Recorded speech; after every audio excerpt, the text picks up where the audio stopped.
இட்லி எப்பா இட்லி போட்ட சமான எவ்வளவு பெரிய பூகம் வந்தாலும் சரிடா நீ ஒரு ஆள் எஸ்கேப் ஆயிருப்பா. வெல்கம் டு ஐரக்ஷன் சேனல். எங்களோட வீடியோஸ் உங்களுக்கு பிடிச்சிருந்ததுன்னா லைக் பண்ணுங்க, கமெண்ட் பண்ணுங்க, ஷேர் பண்ணுங்க, மறக்காம சப்ஸ்கிரைப் பண்ணுங்க. ஓகே, என்ன வீடியோ பார்க்க போறோம்னா தளபதி விஜய் திருப்பூர் போன ஸ்பீச் வீடியோ தான் பார்க்க போறோம். பார்க்கணுமா? அதை தாண்டி யாரும் வரக்கூடாது, அதை தாண்டி யாரும் வரக்கூடாது ப்ளீஸ். 5 இதை மினிட்ஸ் தாண்டி அந்த இதை தாண்டி வராங்க போல இருக்கு. ப்ளீஸ் நண்பர்களே கொஞ்சம் அமைதியா இருங்க ப்ளீஸ். ப்ளீஸ் நண்பர்களே. ஓகே, ஆல் வெல் தேர், ஆல் வெல். எல்லாரும் இந்த விஜய 100% நம்பலாம். நான் உங்களுக்காக மட்டும்தான் வந்திருக்கிறேன். உங்களுக்காக நன்றி கடன் செலுத்துறதுக்காக மட்டும்தான் வந்திருக்கிறேன். பாதியில இருந்து வருதா? போய் வாக்குறுதிகள் கொடுத்து நான் உங்களை ஏமாத்த மாட்டேன். இப்பதான் அதான் இதுக்கு முன்னாடி இவ்வளவு நடக்கிறது போல எப்படி ஏறி நிக்கிறாங்க. இதுல ஏறி நிக்கிறாங்க. அப்பா இந்த பக்கம் வேற இருக்காங்களா? லாஸ்ட் வரைக்கும் போட்டிருந்தாங்க, மீமே போட்டிருந்தாங்க. யாரோ அதாவது என்ன திருநெல்வேலி தூத்துக்குடி திருப்பூர்ல காட்டுறோம் அப்படின்னு போற இடம்லாம் எல்லா இடத்துலயும் போட்டோம். ஏறிக்கிட்டே தான் போகுது.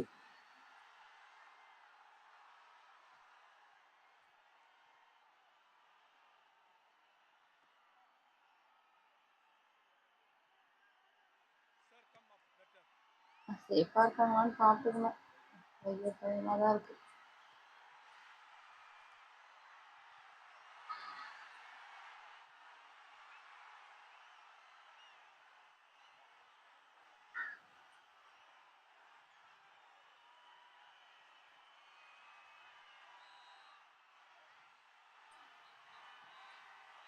நல்லா வெயில், எதிர் வெயில் அடிக்குது. ஈவினிங் டைம் ஆயிடுச்சுல, பரவாயில்ல. மதியானம் டைமா ஐயோ, இவங்க எவ்வளவு நேரம் வெயிட் பண்ணிட்டு இருக்காங்க. கத்திட்டு இருக்காங்க.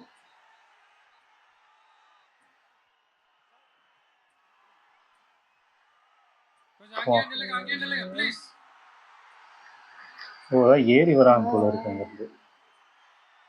கொஞ்சம் அமைதியா நான் பேசுறத கொஞ்சம் கேளுங்க ப்ளீஸ். ஒரு 5 மினிட்ஸ் தான், கொஞ்சம் அமைதியா இருங்க ப்ளீஸ். ப்ளீஸ் நண்பர்களே கொஞ்சம் அமைதியா இருங்க ப்ளீஸ். ரொம்ப மேல விழுந்துட்டாங்க. அதை தாண்டி யாரும் வரக்கூடாது, அதை தாண்டி யாரும் வரக்கூடாது ப்ளீஸ். ஏறி வராங்களா? தள்ளிட்டு வராங்க போல இருக்கு.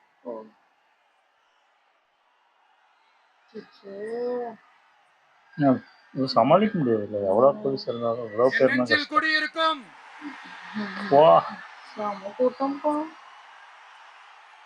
கொங்கு மண்டல தங்கங்களே,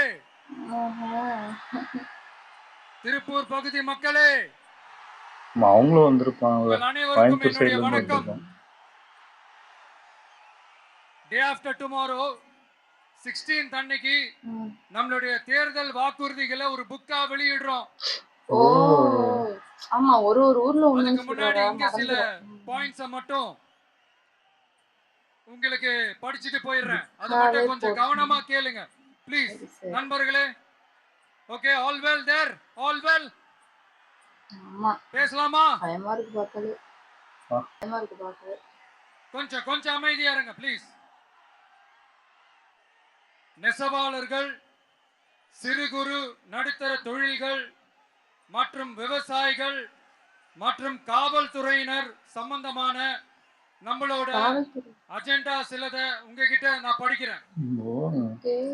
ஒண்ணு, நெசவாளர்களின் தயாரிப்புகளை நேரடியாக சர்வதேச சந்தைகளில் விற்பனை செய்வதற்காக அரசுக்கு சொந்தமான ஒரு உலகளாவிய இ-காமர்ஸ் பிராண்ட் உருவாக்கப்படும். மேலும் முக்கிய நகரங்களில் வெற்றி தறி விற்பனை நிலையங்கள் ஷோரூம்ஸ் அமைக்கப்படும். இரண்டாவது, நிலையற்ற நூல் விலை மற்றும் மின்சார நெருக்கடி சுமையை பகிர்ந்து கொள்ள கைத்தறி மற்றும் விசைத்தறி வைத்திருக்கும் ஒவ்வொரு நெசவாளர் குடும்பத்திற்கும் ஆண்டுக்கு 30,000 ரூபாய் வங்கி மூலம் நேரடியாக நமது டிவிக்கு அரசு வழங்கும். டிவிக்கு அரசாவே ஆயிடுச்சு. கைத்தறிகளுக்கான இலவச மின்சாரம் 500 யூனிட்டுகளாகவும் விசைத்தறிகளுக்கான இலவச மின்சாரம் 1500 யூனிட்டுகளாகவும் உயர்த்தப்படும். அடுத்தது நெசவாளர்களின் உற்பத்தி செலவுகளை குறைப்பதற்காக அவர்கள் வழங்கும் நூல், சாயங்கள் மற்றும் ரசாயனங்களுக்கு நமது டிவிக்கு அரசால் 50% மானியம் வழங்கப்படும். அடுத்தது நமது டிவிக்கு அரசில் அனைத்து நெசவாளர்களுக்கும் ரூபாய் 10 லட்சம் ஆயுள் காப்பீடு வழங்கப்படும். மேலும் நெசவாளர்களின் ஊதியம் மாதம் 3000 ரூபாயாக உயர்த்தப்படும். நானே ஒரு டெக்ஸ்டைல் கம்பெனில வேலை பார்த்தாங்க. குறு சிறு மற்றும் நடுத்தர தொழில்களின் வளர்ச்சி, லட்சக்கணக்கான வேலை வாய்ப்புகளை உருவாக்குற துறையில ஒண்ணுதான் இந்த எம்எஸ்எம்இஸ். இந்தியாவிலேயே அதிகமான எம்எஸ்எம்இஸ் இருக்கிற மாநிலங்கள்ல நம்ம தமிழ்நாடும் ஒண்ணு. ஆனா இப்படிப்பட்ட இந்த பெருமைக்கு இன்னும் மிக பெருமை சேர்த்தது யார் தெரியுமா? இந்தியாவிலேயே அதிகமான எம்எஸ்எம்இ நிறுவனங்கள் மூடப்பட்டதுல தமிழ்நாடு தான் 2வது மாநிலம். இந்த பெருமையை உண்டாக்குனதுதான் திமுக ஆட்சியோட மிகப்பெரிய சாதனை.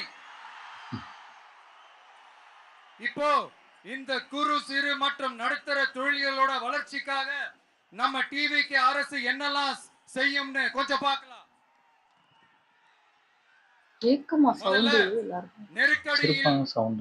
நெருக்கடியில் உள்ள குறு சிறு மற்றும் நடுத்தர நிறுவனங்களுக்கு உதவுவதற்காக ரூபாய் 15,000 கோடி ஸ்டேட் கிரெடிட் கேரண்டி ஃபண்ட் உருவாக்கப்படும். குறு சிறு மற்றும் நடுத்தர நிறுவனங்கள் மூடப்படுவதற்கான மிகப்பெரிய காரணங்களில் ஒன்று 400% மேல உயர்ந்துள்ள பீக் ஹவர்ஸ் மின் கட்டணம். இது குறிப்பாக ஜவுளி துறையில் உள்ள குறு சிறு மற்றும் நடுத்தர நிறுவனங்களை பாதித்துள்ளது. குறு சிறு மற்றும் நடுத்தர நிறுவனங்களுக்கான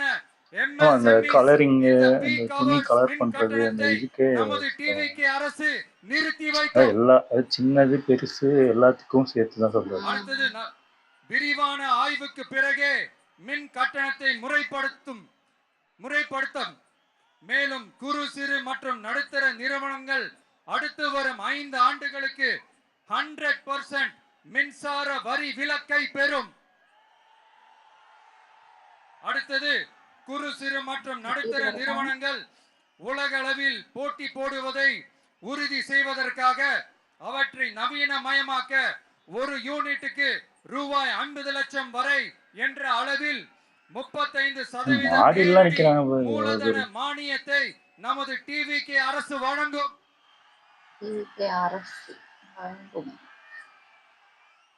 அடுத்து நம்ம எல்லாருக்கும் சோறு போடுற நம்ம தெய்வங்களான விவசாயிகளுக்கான அஜெண்டா கொஞ்சம் படிப்போமா? 5 ஏக்கருக்கு குறைவான நிலம் உள்ள விவசாயிகளுக்கு வேளாண் கூட்டுறவு சங்கங்களில் வாங்கிய பயிர்க்கடன் முழுமையாக தள்ளுபடி செய்யப்படும். 5 ஏக்கருக்கு மேல் உள்ள விவசாயிகளுக்கு 50% தள்ளுபடி செய்யப்படும். அடுத்தது குறைந்தபட்ச ஆதரவு விலைக்கு எம்எஸ்பி சட்டப்பூர்வ உத்தரவாதம் வழங்கப்படும்.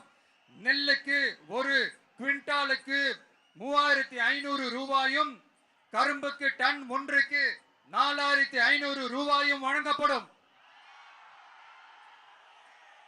உழவர்களின் தோழன் திட்டத்தின்படி குத்தகை விவசாயிகள் மற்றும் விவசாய தொழிலாளர்களுக்கு ஒரு குடும்பத்திற்கு ஆண்டுக்கு ரூபாய் 10,000 ரூபாய் அவர்களின் நேரடி முதலீட்டு ஆதரவு தொகையாக வழங்கப்படும். 100% பயிர் காப்பீட்டு திட்டத்தின்படி பயிர் பாதுகாப்பு உறுதி செய்யப்படும்.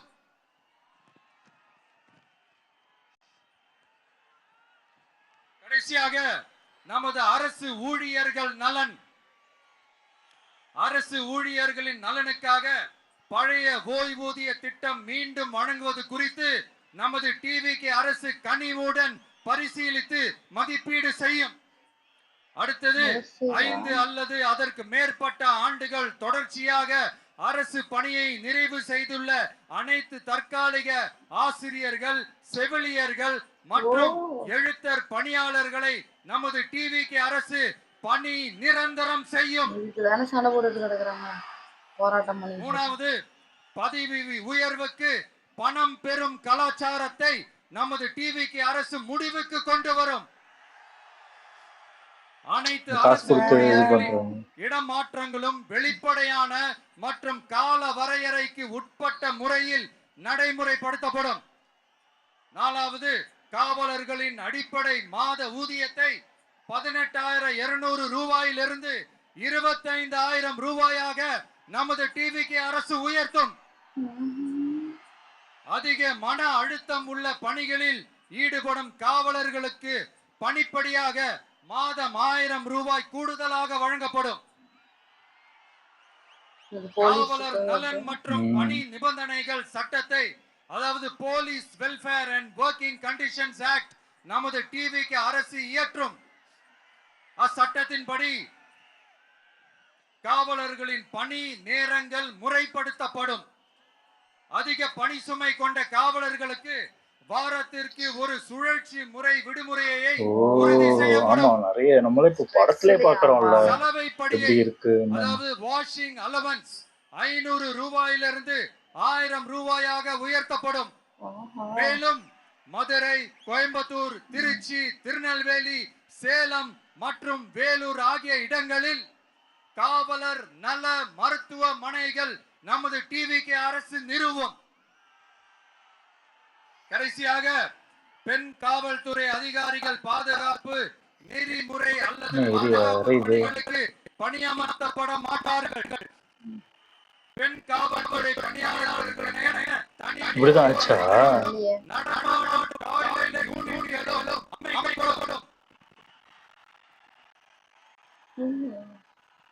எக்கோ மாதிரி அடிக்குது இந்த சேனல்ல. நீங்க எல்லாரும் இந்த விஜய நல்லா இருக்கு. 100% நம்பலாம். நான் உங்களுக்காக மட்டும்தான் வந்திருக்கிறேன். உங்களுக்காக நன்றி கடன் செலுத்துறதுக்காக மட்டும்தான் வந்திருக்கிறேன். போய் வாக்குறுதிகள் கொடுத்து நான் உங்களை ஏமாத்த மாட்டேன்.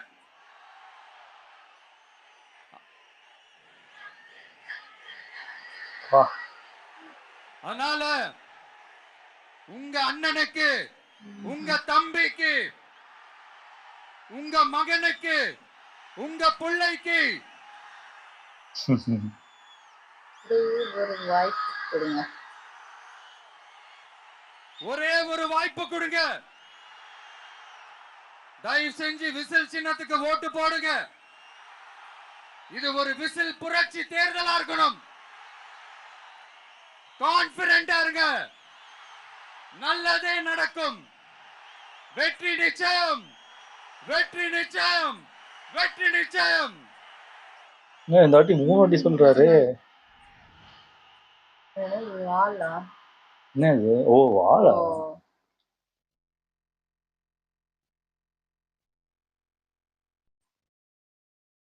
ஓ, அவ்வளவுதான் போல. நல்லா இருந்துச்சு. ஆனா இது இவ்வளவு கூட்டம் அப்பா. நான் ஒருத்தர் பிக் எடுத்து போட்டிருந்தாங்க. அவினாசி சைடுல அவ்வளோ பேர் இருக்காங்க எனக்கு தெரிஞ்சு. எவ்வளவு தூரம் இருக்காங்க, எங்க இருந்து இருக்காங்கன்னு தெரியல. ஆமா, எங்க இருந்து வராங்களே தெரியல. கோயம்புத்தூர், ஏதாவது கோயம்புத்தூர்ல இருந்து ஏர்போர்ட்ல இருந்து இங்க வந்திருக்காங்க திருப்பூர். அப்படி போற வழியில எல்லாருமே வந்துட்டாங்க பாருக்கு. அப்படியே ஃபாலோ பண்ணி ஒரு ஊருக்கும் போகும்போது பயங்கர கூட்டம் பெருகிட்டு தான் போகுது அவருக்கு. அடுத்த ஊருக்கு இது இருங்க. திருப்பூர் என்ன திருப்பூர் நாங்க கூட்டம் அதுக்குன்னே கூட்டம் வர்றாங்க போல. பரவாயில்ல, இவ்வளவு சப்போர்ட் பண்றாங்கல்ல அவருக்கு. அதுதான் அவருக்கு பெரிய ஒரு இதுவே பிளஸ்ஸே. தைரியமா இருக்கும் அவருக்கும். நம்மளுக்கு இவ்வளவு சப்போர்ட் பண்றாங்க தெரியல. ஆனா இதெல்லாம் ஓகே தான். ஆனா ஓட்டு போடுவாங்களான்னு தான் எனக்கும் டவுட் இருக்கு. ஏன்னா இந்த ஓட்டிங் பெர்சன்டேஜ் பார்த்தா ரொம்ப கம்மியா தான் இருக்கு. அதாவது பெர்சன்டேஜ்ன்னு வரும்போது மொத்தமா பார்க்கும்போது இப்போ பாண்டிச்சேரியில் அதிகமா வந்திருக்கு. அதே மாதிரி இங்க வருமான்னு இங்க வந்துச்சுன்னா எனக்கு நல்லா இருக்கும். ஒரு 90-92 கிட்ட வந்துச்சுனாலே அதான் அப்போ அத்தனை பேர் ஓட்டு போட்டு அதுவே ஒரு பெரிய விஷயம் எனக்கு தெரிஞ்சு.